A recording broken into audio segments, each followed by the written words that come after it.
Hello, good evening, everybody. Thank you so much for coming out this evening. It's very nice to see everybody here.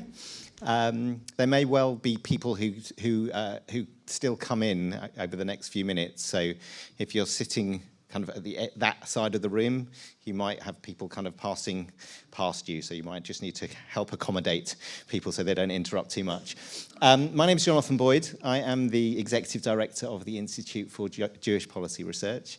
We are an independent research institute based here in London, and we conduct research on all sorts of issues. The common theme is Jews. We do research about Jews and issues of concern to Jews here in the UK and all over Europe. And our fundamental purpose is to generate data to support planning, both for the community, in the community, and for anyone who's involved in supporting community life in all sorts of different ways. Our work touches, as I said, on all sorts of different topics: demography, identity, health, education, social care. But obviously, anti-Semitism is an important feature. But it's not our main focus. It's a piece of the work that we do.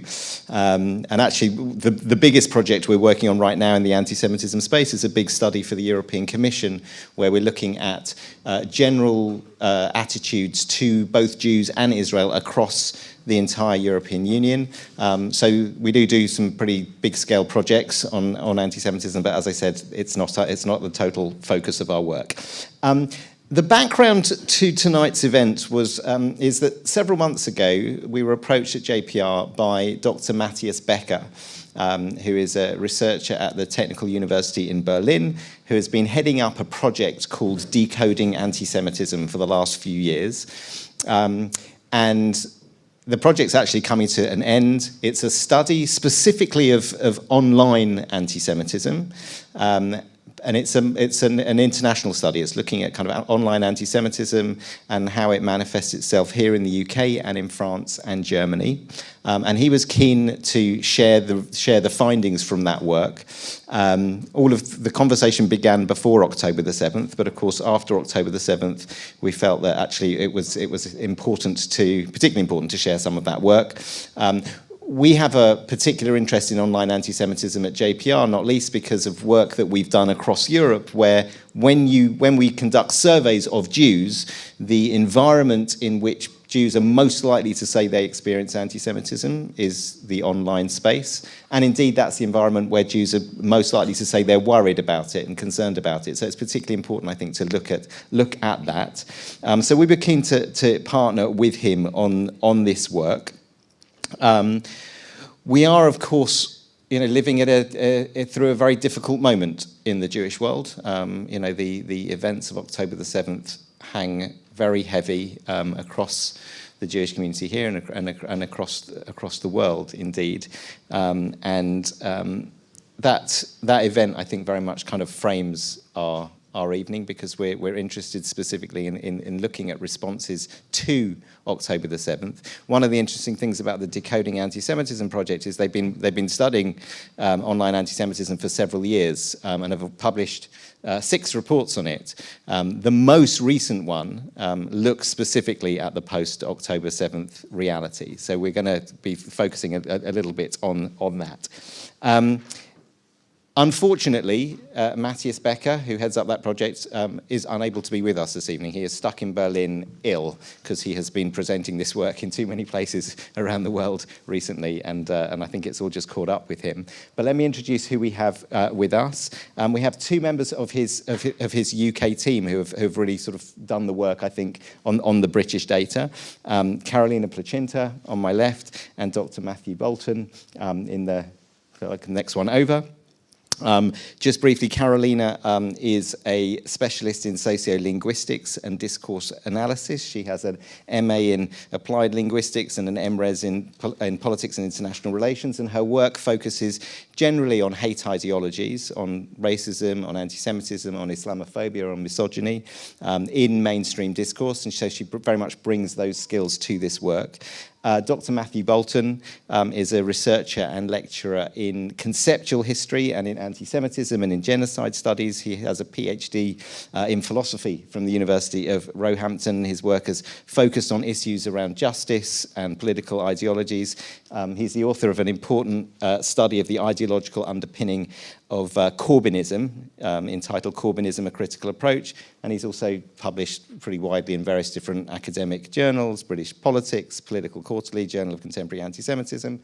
On the far side, we're also joined by Yoni Gordon-Teller, who is an analyst at the Community Security Trust and the author of a very important report that the CST brought out very recently that people, I'm sure, will be familiar with, their 2023 anti-Semitic incident report. It, importantly, and I'm sure Yoni will talk about this, they recorded 4,103 anti-Semitic incidents in 2023, which is by far and away the largest number that they've ever recorded. And I think critically in that data, we can also see that 2/3 of those incidents happened in the last quarter of the year, post-October the 7th. And again, I'm sure Yoni will talk about that. The plan for the evening is we really wanted just to try to take a kind of an empirical look at what's going on based on the data that we can see. So we're going to cover off some of the work that we've done at JPR, some of the work that CST's done on incidents, and particularly the Decoding Antisemitism Project, which is I think really the kind of the centerpiece of this evening. I'm going to start sharing some of the data we have. I'm going to hand over to Yoni to share some of the data on anti-Semitic incidents, and then we'll hand over to Carolina and Matthew to share their research. And after that, we'll open it up. We'll have a kind of a conversation between us and very much with you, where you're obviously free to share your thoughts and questions. We've got a number of experts in the room who I'm sure can also contribute to the conversation in all sorts of ways. So that's broadly speaking the plan. And there's quite a lot to get through in the amount of time we have. So we should jump straight in. And I'm going to start just by sharing some contextual data that we've been looking at a little bit at JPR, both at wider social attitudes, like what do people out there think generally, but also some of the data we're picking up about Jews and Jewish responses. And as I said, this is really contextual stuff, perhaps to frame this evening. So let me just talk a little bit about some of the wider population data. And the first chart I want to show you is this one. These are data from YouGov, and what you're looking at here is the answer to a question, a very simple question that they ask periodically and have asked periodically over a number of years, which is, where do your sympathies lie? Again, this is general population data. Do they lie mainly with the Israelis, with the Palestinians, neither or both sides equally, or don't know? And what you can see there, what I've shown you here, are the data for the period from November 2019 up to July 2023. So this is pre-October the 7th. The blue line is the proportion of people in British society who said their sympathies lie mainly with Israelis, with the Israeli side. The green line, it's meant to be green anyway, is they lie mainly with the, is that right? Sorry, the colours have gone weird. Okay, so the 21 to 24%, that line is they lie mainly with Palestinians. The grey line is neither, both sides equally, and the top line, the orange line, is don't know. So you can see pre-2023 the lines are pretty flat in terms of support for sympathy for Israeli side, sympathy for the Palestinian side, around the 10% mark for Israelis, around the sort of 20 to 25% for the Palestinians. Then the interesting thing about YouGov data is they typically have asked this question every 6 months or so. Post-October the 7th, they asked it initially pretty well every few days, every week or so, and then slightly less frequently, about once a month or so. So we can start to see what's happened. So what happened they asked it initially on the 9th of October, so 2 days afterwards, and you see this extraordinary shift within a couple of days of sympathy for the Israeli side jumping from about 10% to 21%, and support for the Palestinian side dropping from about 24 to 15%. So the initial reaction was very much kind of actually a wave of support for Israelis, or sympathies for the Israelis. But then if we look at kind of what's happened subsequently, this is basically the story. The blue line there is kind of sympathies for the Israelis. Green line is sympathy for the Palestinians. The Israeli line has kind of slowly declined. It's still higher now than it was, interestingly, pre-October the 7th. And Palestinian support has climbed up steadily. So there's a story, in a sense, of kind of what has been happening out there. It's perhaps kind of challenges some of the discourse that's been seen, but that's broadly speaking the picture. If I add the other two lines, you can see what's happened in terms of the kind of the both sides equally, or the don't knows, and you get a kind of a broad sense of what's going on. But I think the important stuff here is that actually sympathies for the Israeli side are actually higher now than they were, although they are declining. Sympathy for the Palestinians initially dropped significantly and has gradually climbed, and is now seems to be higher than it was even pre-October the 7th. This is the most recent data they put out. They're from a few weeks ago, middle of February, and this is the data cut by age. And this is sympathy for the Palestinian side, sympathy for the Israeli side. And you can see down the left-hand side, different age groups, 18 to 24-year-olds at the top, 65-plus-year-olds at the bottom. And there's a very clear age pattern here, where the younger you are, the more likely you are to show sympathy for the Palestinian side. Older people more likely to show sympathy for the Israeli side. If we look at the story of 18 to 24-year-olds, and this I think is has been a big theme in the discussion and the discourse about what's been going on over the course of the last few months. You can see that the blue line at the bottom is 18 to 24-year-olds. Sympathies lie more with the Palestinians. That is around 8% and has stayed at pretty well that level. The more striking figure is the sort of the sympathies for the Palestinian side, which is the kind of that dark green line, which was at around 16%. If we go back to kind of November 2019, and has climbed to close to 50% now. There's a very, very significant shift going on with young people in terms of just where they side, where their sympathies lie in terms of the conflict. There's always a question when you look at age data about whether this is a kind of a generational effect, or whether i.e., you know, there's something about the generation that are that age that will continue to hold those views over time, or whether it's more that as people age, their views will shift, and they're more likely to I guess shift in these data towards the Israeli side. We don't know the answer to that question yet, but that's some of what we can see. Sure. Just quickly. So these are data from YouGov.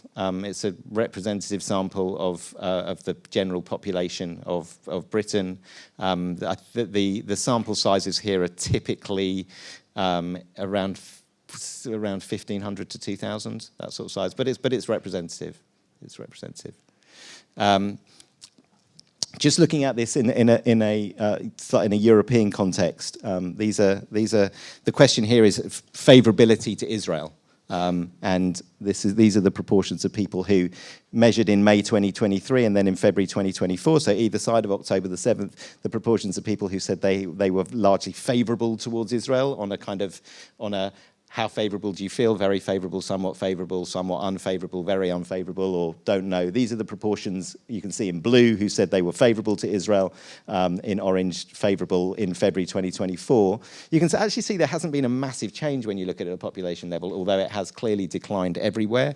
And the other side of that coin is unfavourability, because in theory people could say, have shifted from favourable to don't know. But here you can see again, like first of all, under the kind of the rates of people saying unfavourable are much, much higher everywhere, or at least in these 7 countries, and again, pretty well everywhere they've increased. not dramatically, but somewhat significantly. I'll tell you what I'm going to do. I'm gonna hold the questions for the time being, because otherwise we're going to struggle to get through everything. So will you hold it, and then we'll come back to it? Sure. Okay. Let me whip through some of the data we've got on Jews and how Jews are kind of reacting and responding. So these are data from various different studies that we've done at different points in time. The first these are two different questions, but they mirror each other. The data on the left is the question is, to what extent do you think anti-Semitism is a problem in your country, in the UK? And the data on the right are, do you think anti-Semitism has increased or decreased over time? And what I'm showing on the left is the proportion of people who said they think anti-Semitism is either a very big problem or a fairly big problem. And there are 4 points in time. The first is from 2012, a study that we did for the EU. The next one is 2018, the equivalent study that we also did for the EU. Then we asked this question in May of 2023, and we asked it again in a survey that we did with Salvation and the Jewish Leadership Council in November 2023. So if you look at what you can see is that the extent to which Jews think anti-Semitism is a problem. Actually, the big jump, I think, happened sometime between 2012 and 2018. But you can see that certainly post-October the 7th, the first data that we have from them, which in November, you can see that the proportion saying that the proportion of Jews saying they think anti-Semitism is a problem is by far and away the highest that we've seen. And similarly, to what extent do you think anti-Semitism has increased over the course of the past 5 years? On the right-hand side, again, we see pretty striking results in November, quite similar, by the way, to what we saw in 2018 in the context of the Corbyn period, with Jews also feeling at that point that things had really shifted. Post-Corbyn, pre-October the 7th, they dropped a little bit. But that's, so you get some sort of sense from that. This is another kind of important piece. We asked Jews to what extent they feel safe as a Jewish person living in the UK, and this is on a scale from 0 to 10, where 0 is I feel very unsafe and 10 is I feel completely safe. The top line is May 2023, so pre-October the 7th, and there you can see that only about 9% of people said they feel unsafe at that time. 82% were, broadly speaking, on the safe side of that. Ask again in November, and you can see it's really shifted. There's another way of asking this question, which is, again, this is data from November. Do you feel more or less safe post October the 7th? And you can see that what is it? 46% plus 31%. So that's 77% say either I feel much less safe or somewhat less safe.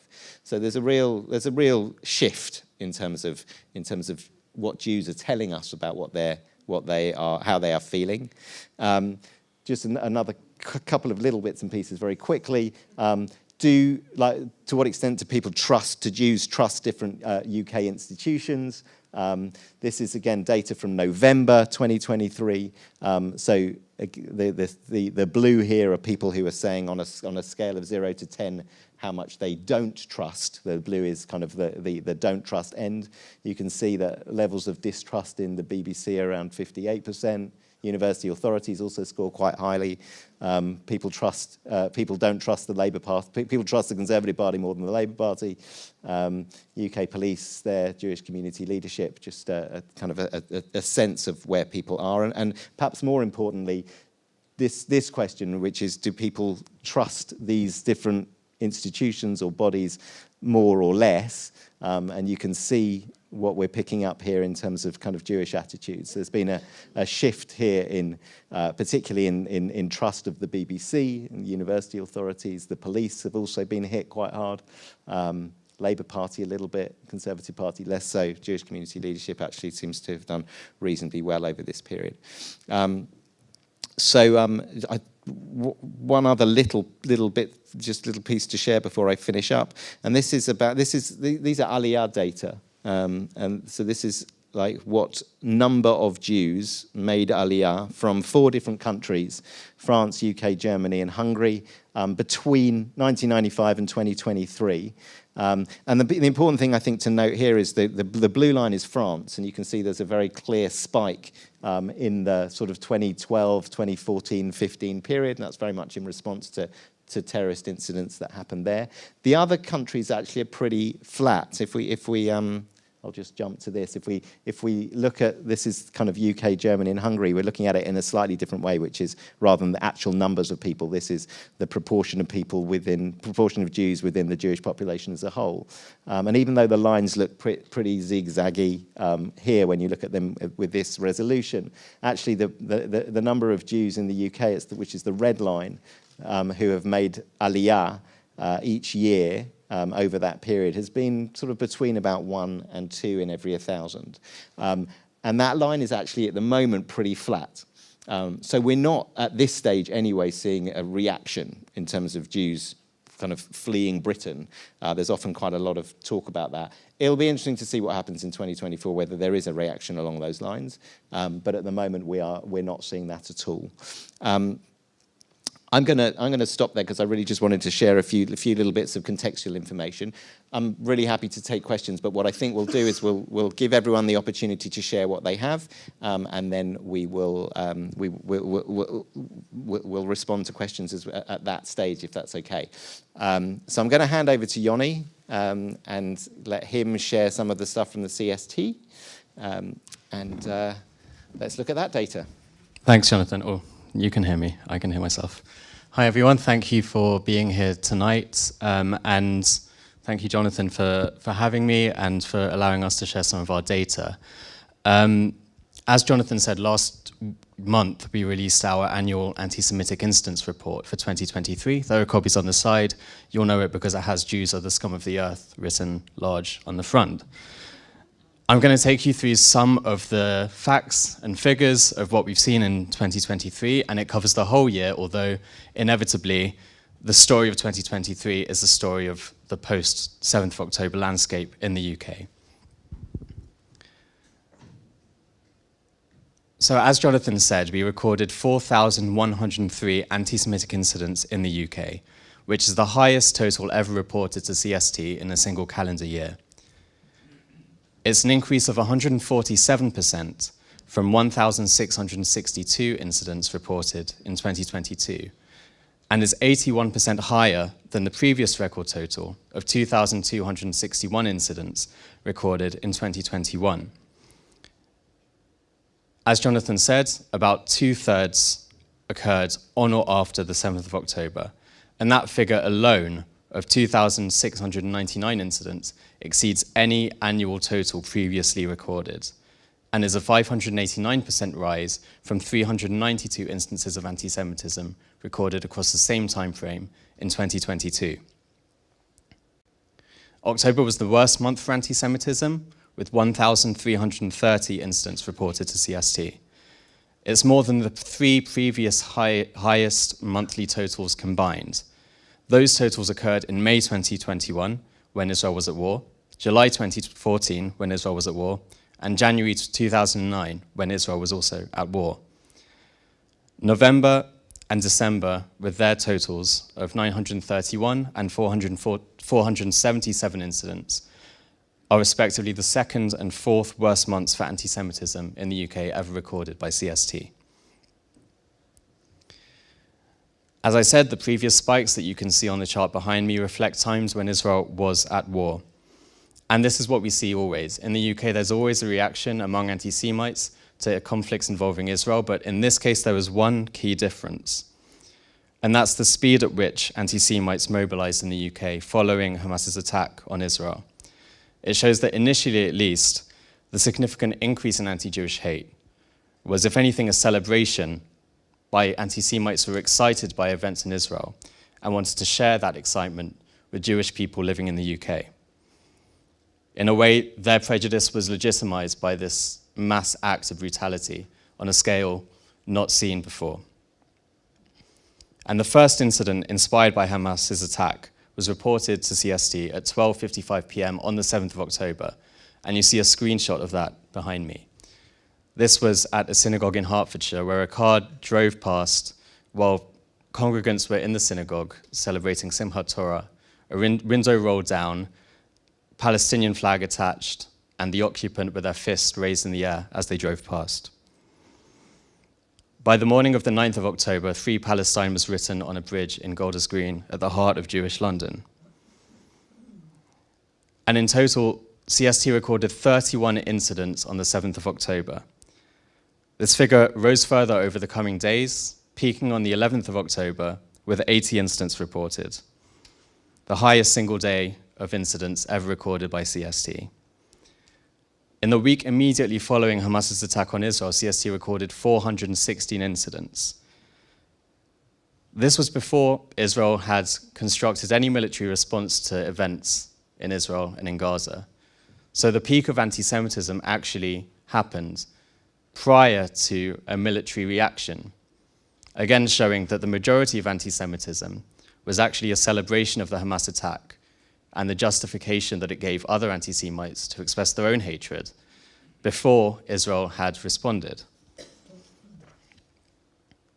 If we look at a breakdown by categories, we see more incidents recorded in every single category compared to any other year before, besides that of mass-produced anti-Semitic literature. So just to explain what these categories are briefly, assault is any physical attack or attempted physical attack on Jewish people. Damage and desecration is damage done to Jewish-owned property, whether that's synagogues, Jewish schools, the homes of Jewish people, their vehicles. Threats are direct anti-Semitic threats made towards the community. And abusive behavior is our widest category, including anything from verbal abuse to most of the online abuse we see, and graffiti and such on non-Jewish property. Also, it includes hate mail that's sent but isn't mass-produced, so just one-off instances of hate mail. And in abusive behavior, the total is higher than any other total across all categories recorded in previous years. If we look to the right of the screen, we see where this hatred was directed, and there are some concerning results. A record number of anti-Semitic incidents took place in the school sector. 87 were recorded at Jewish schools, 111 involved Jewish school children on their commute to and from their place of education, while 127 incidents involved Jewish school children attending non-Jewish schools, often perpetrated by their classmates, or teachers abused by their pupils in that same environment. There was also a record number of incidents in the university sector. 182 incidents were recorded on campus or off campus, but involving academics, students, and people working in university jobs. 110 of these took place away from campus, and 148 occurred on or after the 7th of October. Again, in these environments where people basically target the nearest Jew they have to them, the nearest person they know to be Jewish, incidents skyrocketed following Hamas's attack. There were also record totals targeting Jewish organizations and public figures. And again, these institutions, these people, Jewish and non-Jewish, are often held accountable for Israel's actions, whether or not they've taken a public stance on the Middle East or have anything to do with it whatsoever. But people express conspiracy theories claiming that Israel supposedly influences these organizations, these public figures, or buys their complicity. And all of them are perceived by anti-Semites to be collaborators in a global Jewish conspiracy, which often involves Israel. If we look at where this anti-Semitism took place, there aren't that many surprises here. The majority happens where there is Jewish community most deeply established, whether that's in London, Manchester, or other major cities across the UK. But there's a higher total for Westminster, and proportionally a higher proportion for Westminster than we'd usually expect to see, and that's because of the incidents that took place at demonstrations in the capital or affecting vigils for the victims of Hamas since the 7th of October. CST recorded 1,282 cases of online anti-Semitism in 2023, again more than in any previous year, and a 257% increase from 359 online incidents reported in 2022. These form 31% of the overall total, whereas online incidents only formed 22% of the overall total in 2022.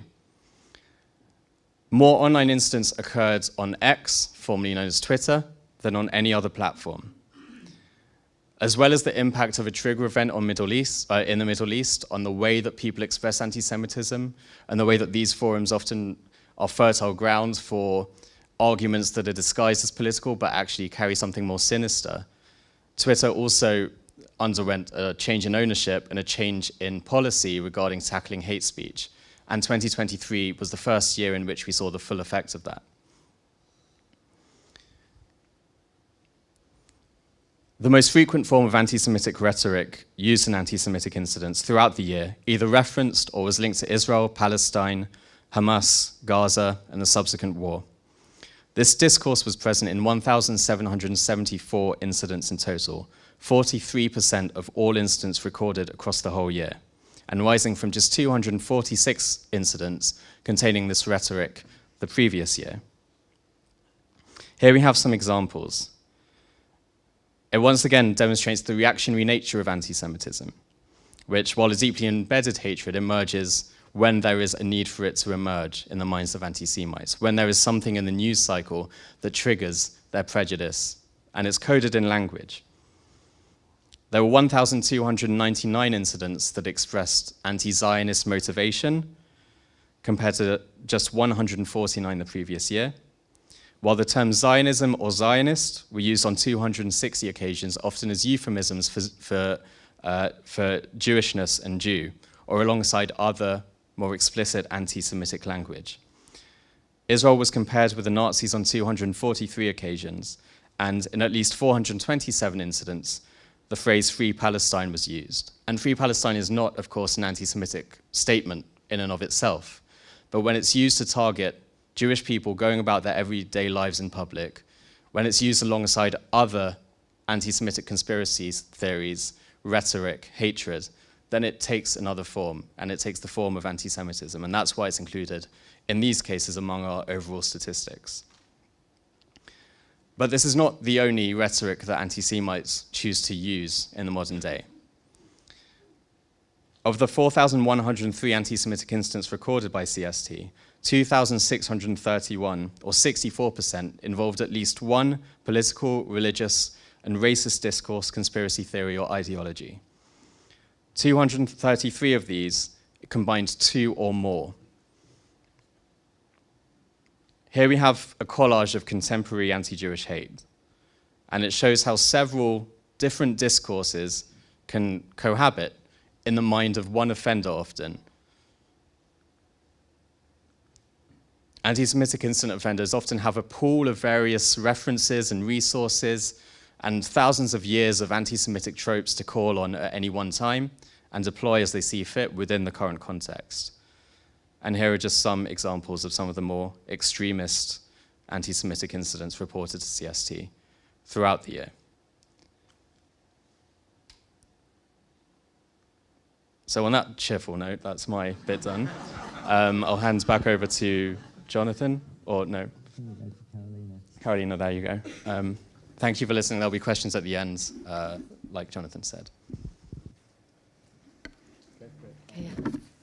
Thank you, everyone, for coming. Thank you very much for wanting to spend your Tuesday evening this way and talk about a difficult topic, also a broad topic of anti-Semitism these days. Hopefully, we can, Matt and I can shed some light on online anti-Semitism and add a dimension to what Jonathan and Yoni were talking about.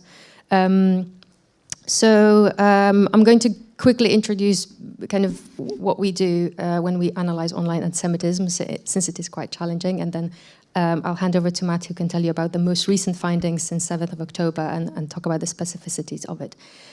Yes, let's start with the challenges and just get that out of the way. They kind of, we come across challenges on sort of every level of the topic of analyzing anti-Semitic online hate speech. So the first challenge is anti-Semitism itself, is the content of anti-Semitic hate speech, because it is, as Yoni just said, I mean, very old, and it keeps evolving. So new concepts are added, for example, post-Holocaust, and then the concepts that have already existed are continuously adapted to modern times, which we'll see later in the examples as well. And then the form of anti-Semitic hate speech changes all the time as well, because language is dynamic and the way we speak is different. So there's new expressions of anti-Semitism as well in terms of the form. But also the internet affects that, because there are some, the way we communicate online is not exactly the same as we communicate offline all the time. So for example, the fact that we often communicate not just with text, but also with elements, visual elements, that makes it, that adds that extra layer of difficulty that we have to capture in our methodology. And then another challenge is the space where it happens. So the internet, which I'm sure you're familiar with, the fact that it's not always the easiest place to communicate in. For example, because it's anonymous, and that means that when we express ourselves, that kind of affects how we talk, and there's a digital distance between us and the interlocutor. We often, not always, but we often don't know who they are. There's no sort of social cues, and that means that we tend to express ourselves less empathetically, and actually achieve less communication as a result. And also the way we receive information online is different, because very often, not always, but very often, we function in a bubble online, in an echo chamber, and we think that's the norm, but it's probably the niche. So our idea of what is the range of views is skewed. And very often, despite the fact that the internet offers us a whole range of views and almost unlimited access to information, we tend to actually go online and confirm our biases, because the vast diversity of views feels like a threat to our identity. So again, that means that people with certain more extreme views who are already prejudiced actually could confirm those prejudices, make them worse online. Right, and then another challenge for us is the explicit versus implicit. So when you think about hate speech, probably your mind first goes to the kind of more explicit stuff, so slurs, direct insults, threats, and death wishes, and we do see them a lot. However, what we analyze is social media comments from mainstream platforms, from public threads. So for example, something like a comment thread on Facebook, the Facebook page of BBC News, and it's already been moderated. So actually we see less of the explicit stuff and more of the implicit stuff. So yes, sometimes the insult is expressed as an insult, and there is that direct relationship, but more often what we see is an insult expressed as an allusion or wordplay or a joke. And that's implicit anti-Semitism. That poses a challenge to us as researchers, because again, we have to try and collect that data anyway. It's a challenge also to moderation, because human moderators might think, this is a gray area, or maybe this is not a priority. And automated moderation, so algorithms might miss it completely. And again, this is why we see it in content that has already been moderated. So very quickly, implicit anti-Semitism is usually indirect. It's very often creative and ephemeral. So it kind of, someone has this brilliant idea how to say something, but then it's not actually repeated again. So we can't really create a word list or phrase list for all anti-Semitic words and phrases. And also it's contextual. And we'll see a lot of examples of that today, both in my examples and what Matt is going to talk about in a moment. By the way, all the examples are authentic from our database, from what we've collected so far online. So I'm going to show you some examples now, but quite selectively. But if you want to ask about them later in the Q&A, please feel free to do so, and we can come back to them. So a few most common categories of implicit anti-Semitism online that we see are, first of all, puns. And you see a few of them on the list there. The first three are something we saw once, maybe twice, and the rest are fairly common, especially the kind of different iterations of Israel, where each of those kind of puns is reflecting a different anti-Semitic concepts. So Israel with double S is a Nazi analogy between Israel and Nazism. The one with hell is a demonization. The next one is greed with the $sign. The next one is kind of denial of Israel's existence and so on. And the last one kind of suggests that the USA is in Israel's pocket. And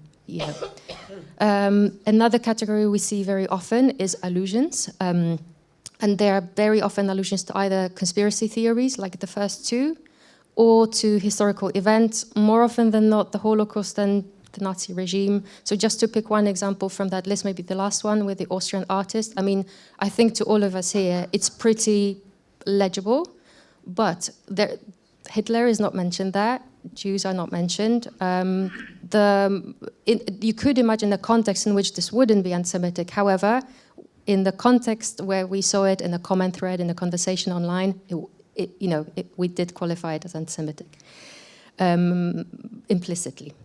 Then there's something called indirect speech acts, where what it looks like is not what is meant. So this looks like a question, but it's actually what is actually meant. Again, I think we can see is the implication that Jews or Israel control the media in the UK. And then another category I already hinted at, that kind of mix, the multimodal mix, so between visual and textual, sometimes or with other sort of elements, that's sometimes achieved by punctuation, sometimes with icons. I think there's something missing here after icons, but actually that's something that Matt will talk about later, that specific emoji. But also GIFs, videos, images, and memes. And I'm maybe going to focus on just one example. Perhaps you've seen this. This in the last few years, this has been one of the most popular anti-Semitic memes, which expresses the anti-Semitic concept of greed. It's called The Happy Merchant, and it's been very, very popular. These are just three examples of something that has recognizable characteristics, but at the same time, it's quite open. It kind of lends itself quite well to those redesigned versions that we see here. And each time, this is a good example of how it's adapted to those modern events we were talking about at the beginning. So the first one is, to do with the pandemic, and the next one with a war in Ukraine and so on. I've got more examples here, but maybe I'm not going to talk about them in detail. But again, if you'd like to see them again, we can maybe do that afterwards. All right. So these are some insights and examples from what we've been doing for the past 3.5 years, almost 4, in the project, in the research project called Decoding Antisemitism, which is based at the Technical University in Berlin, as Jonathan mentioned earlier. It's interdisciplinary, so Matt and I are part of a team of researchers, about 10 researchers from various academic backgrounds, so linguistics, philosophy, history, media studies, data sciences as well, and so on. And it's also international. I think that's already been mentioned as well. So Matt and I analyzed the anti-Semitic discourse in the mainstream in the UK, and our colleagues do the equivalent for France and Germany.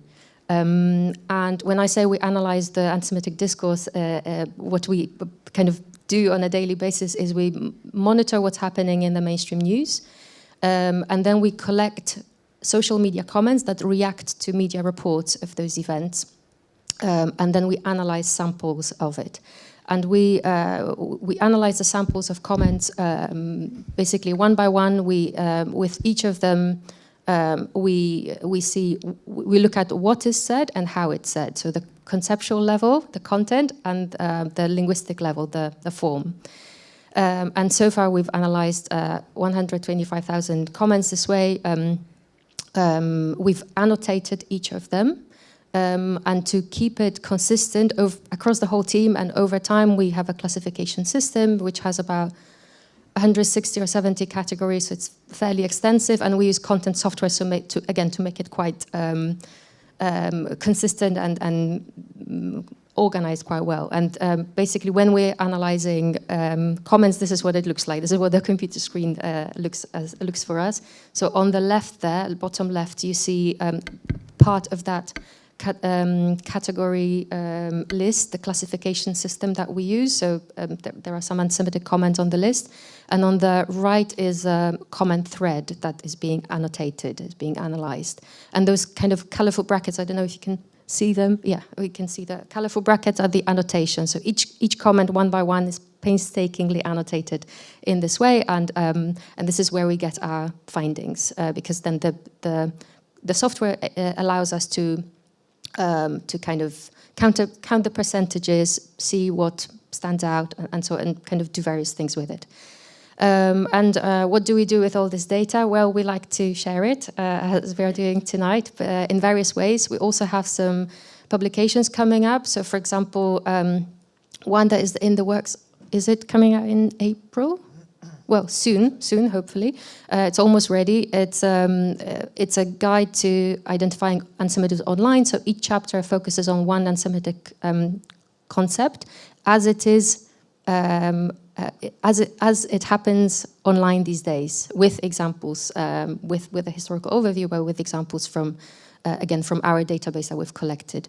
There's also something we've added recently to our website, is this interactive data visualization app, which you're very welcome to go and try and sort of play around with. You can basically compare all the data that we've collected until the end of last year quantitatively. So you can kind of generate various graphs and see what we've found this way as well.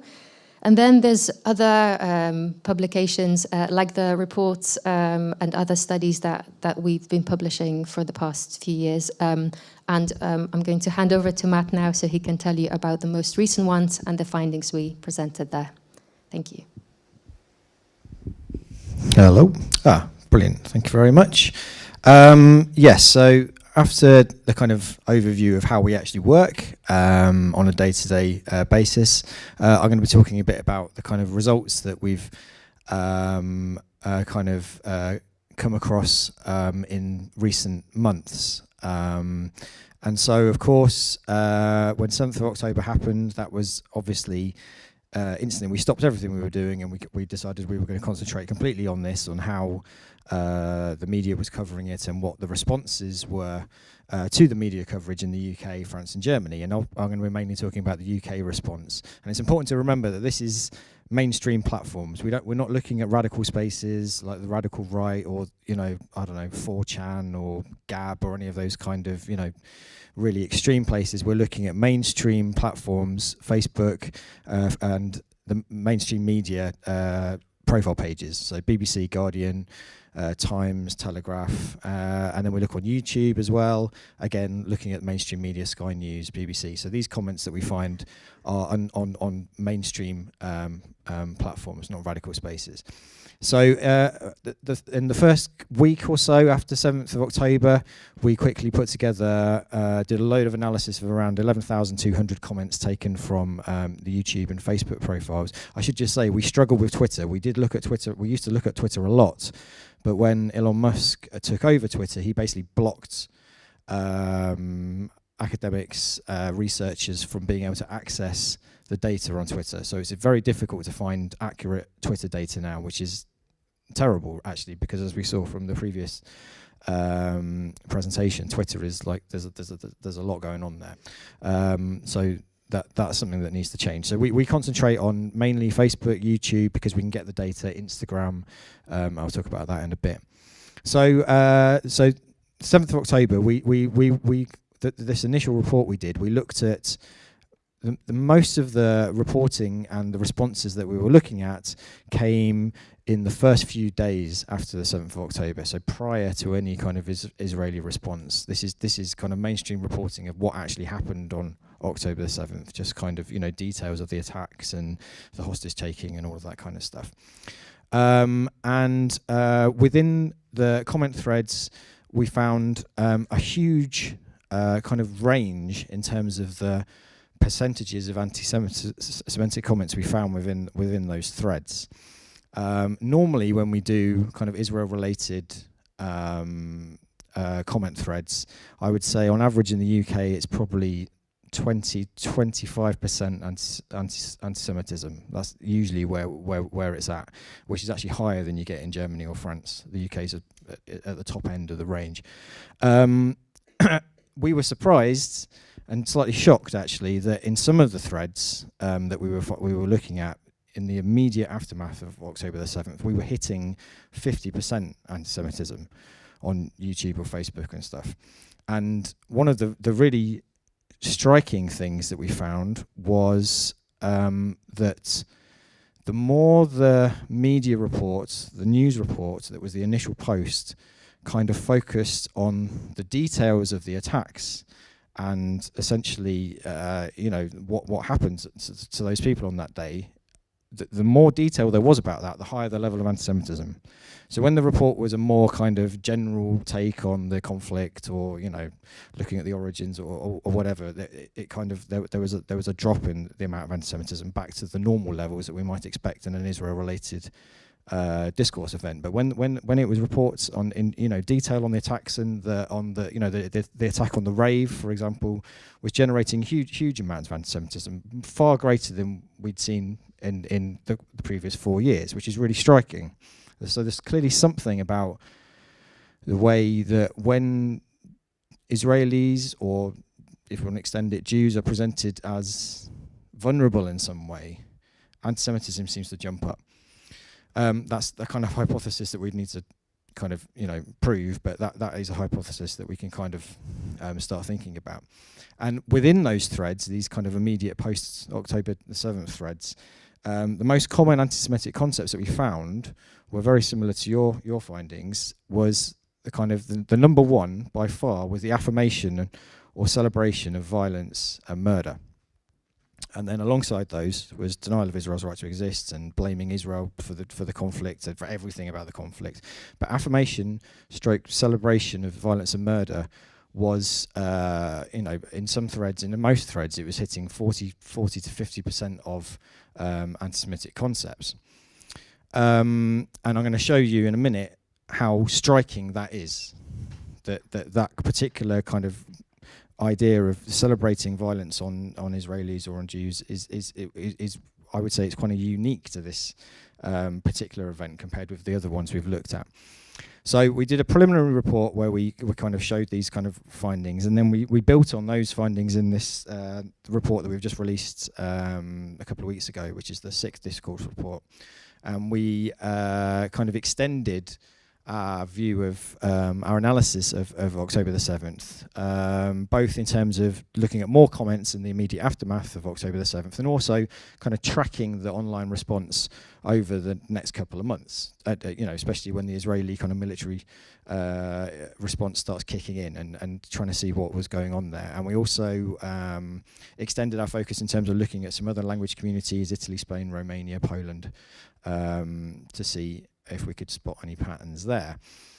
The main takeaway that we think is we can identify in terms of the response to October the 7th is a shift in terms of, it's not so much the absolute level of anti-Semitism, because I think in another slide somewhere I show that actually if you take the threads as a whole, across the whole spectrum of the kind of mainstream media in the UK, the levels of anti-Semitic comments are still around 20, 25, 26%, I think, which is normal for what we would get in an Israel-related event. But it's the shift in terms of the content of what that anti-Semitism is, and a kind of rise in intensity, I think, and not so much a focus on even demonizing Israel or demonizing Jews as kind of expressing the feelings of the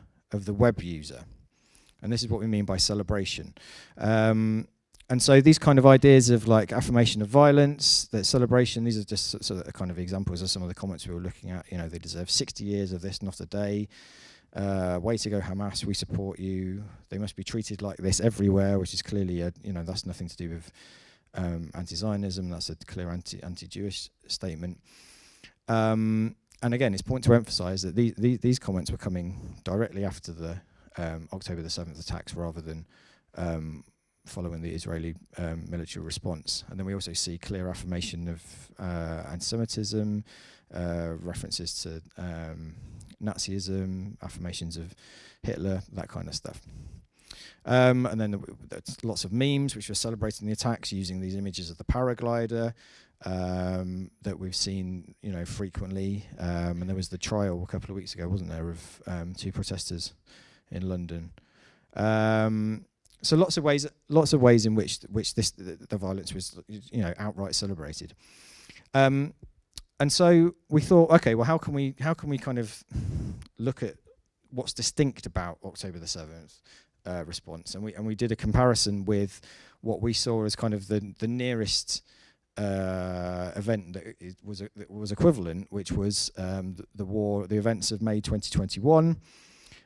Which wasn't the same as October the 7th in terms of intensity, but it was similar in terms of it was the last kind of escalation phase of the Israel-Hamas conflict. May 2021, in case you can't remember, was to do with the Sheikh Jarrah legal case. There was some protests, I think, on Al-Aqsa Mosque. There was Hamas rocket fire. There were communal tensions within Israel. And then there were large-scale protests and attacks on Jews worldwide.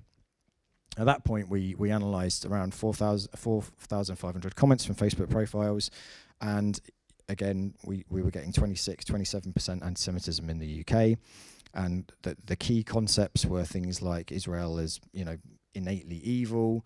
There was quite a lot of focus on Israeli or Jewish so-called control over the media or power of the media, which was a concept that was particularly prominent when the media were focusing on Hamas rockets, on anything that Hamas was doing. The comments would start talking about Jewish control of the media or Israeli control of the media, and then apartheid and Nazi analogies. And here you can see a comparison between the results that we had in May 2021, which is on the left-hand side, and the post-7th of October results. And you can see, if you look at the bottom on the right-hand side, you can see the huge jump in the number of comments which were kind of directly affirming or celebrating the violence, compared with, in 2021, that was almost negligible. There was very, very little people kind of celebrating, Hamas attacks in 2021. And there was a kind of greater range of the more classical anti-Semitic concepts that you normally get when people are discussing Israel. And I think that's something quite interesting. I think there's something about this jump in celebration following October the 7th. I think that's a response to effectively the success of the attack. And I wonder if, one hypothesis might be that had Hamas been more successful in 2021, had they caused more damage or suffering to Israelis, perhaps the response would have been celebratory in the same way as it was following October the 7th. But because it wasn't that successful in 2021, the response turned to more kind of classical anti-Semitic concepts, or started talking about conspiracy theories and media bias and all of that kind of thing. Whereas because October the 7th, from that perspective, was successful, the response was one of celebration and affirmation, and they didn't really need to go through the whole rigmarole of using all these anti-Semitic stereotypes or concepts. You could just go direct and celebrate the death of Israelis and Jews.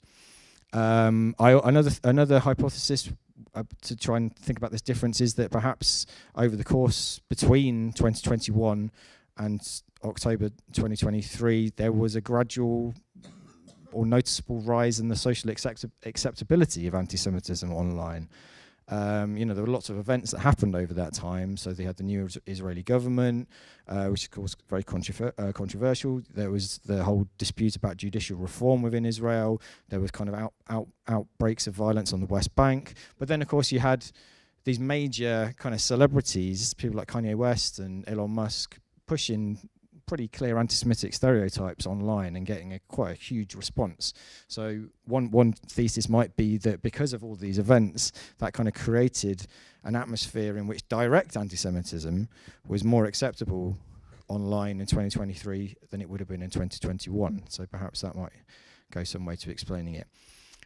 Okay, so then that was directly following October the 7th, we then looked at the response for the rest of the month, i.e. when Israel's military kind of retaliation in Gaza had started. And the stories we were looking at ranged from, reports of the bombing and stuff, to Rishi Sunak going to visiting Israel. The level of anti-Semitism was around the same, 20%, but there was a huge drop in terms of affirmation of violence as the focus of the news report shifted, and it returns back to how we normally would expect it to be in an Israel-related discourse event. So ideas of Israel being innately evil, the concept of genocide was increasingly prevalent, and of course the whole process at the ICJ has impacted on that. Notions of Israel as a terrorist state, they often come up whenever Hamas is described as a terrorist organization, for example. The response online is often Israel is the real terrorist and that kind of thing. So in some ways it returned to normal as soon as Israel kind of starts doing military action, the pattern returns to normal. We also then took a look at Instagram, because we noticed that a lot of younger people were looking at Instagram more and more, and Instagram was becoming a really key site of a lot of these discussions. So we looked at, that was from 11th of October to the 4th of November, so across the whole of October.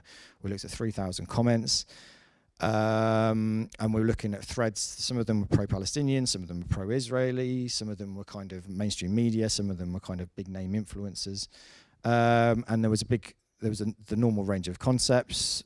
Genocide in particular was very prominent. Denial of Israel's right to exist was very, very prominent. Evil. There was conspiracy theories, and a lot of denial of anti-Semitism, which is the way we code comments when they kind of deny the October 7th attacks at all, or say they didn't happen, or say they've been exaggerated and that kind of thing. We would code that as denial of anti-Semitism. And one interesting thing about Instagram is that there was a really clear link between the way that the initial post was framed and the responses.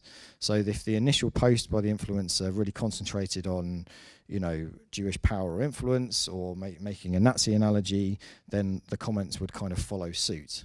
And I think that's different from Twitter. Instagram there seems to be a very clear connection between the shaping of the discourse by the influencer, which shows, I guess, the power of some of these people on Instagram. So here's just a quick example. This is from a State of Israel post, which I think State of Israel, that account is like the official account of the State of Israel on Instagram. They said there was a message about calling for the hostages to be returned home, which had 33% anti-Semitism in the comments, which is relatively high, but a lot of the comments were kind of playing on this idea of home in order to basically deny the right of Israel to exist in the first one. And in the second one, pack your stuff, you're going to be the gypsy for the third time in life. Isn't that a coincidence? No one loves you in this world. Now, that's a clear reference not to Israel or to Zionists or anything. That's about the history. That's Jewish history that they're discussing there. So you can really see the connection, or the way that it's exploited in order to make just outright anti-Semitic statements. Then also there was lots of things about Instagram is controlled by Israel. They control everything, literally. So this kind of I think that this last one here, these conspiracies about Jewish control and Jewish power, I think they're becoming increasingly prominent over the course of the project for the last 4 years. I think those kind of really, quite hardcore conspiracy theories I think we've definitely noticed an uptick in them. And I think people like Elon Musk and Kanye West maybe aren't behind it, but they reflect that, I think. Yeah, and I think that's everything. So if you have any questions, then send them my way. Thank you. Okay. So thank you to everybody for your contributions. I realise that we've put out a lot of stuff there, and the truth is, when people research anti-Semitism, they research it in all sorts of different ways, from anti-Semitic incidents to the attitudes of wider society, to Jewish responses, to online big data type work, to demographic work of the sort that I saw, just looking at patterns of migration and those sorts of things. So there are lots of different ways of kind of trying to understand what's going on. I'm acutely conscious of the fact that we're still like very much, I think, in the midst of October the 7th. So I think from a research perspective, I think I certainly feel like we're still trying to get our head around exactly what's happened and whether things have shifted in some significant way, or whether actually what we're seeing is just an intensification of ideas that were there previously. But I was originally thinking we would kind of have a conversation between us, but I'm